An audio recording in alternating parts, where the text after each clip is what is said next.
Hi guys, welcome to the channel. In today's video, I'm going to show you how you can fix Roblox not launching. So the first step you simply need to do is to click on the search icon in the bottom and search for the Roblox. So once you search that, here you can see different options. The last one is uninstall.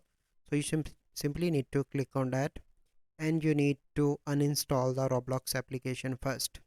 So once you are on that screen, you simply need to search for the Roblox here.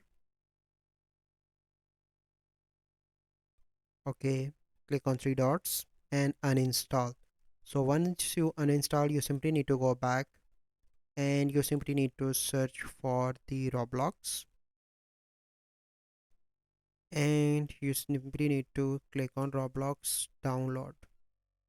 Search that, hit enter, and you need to download Roblox again.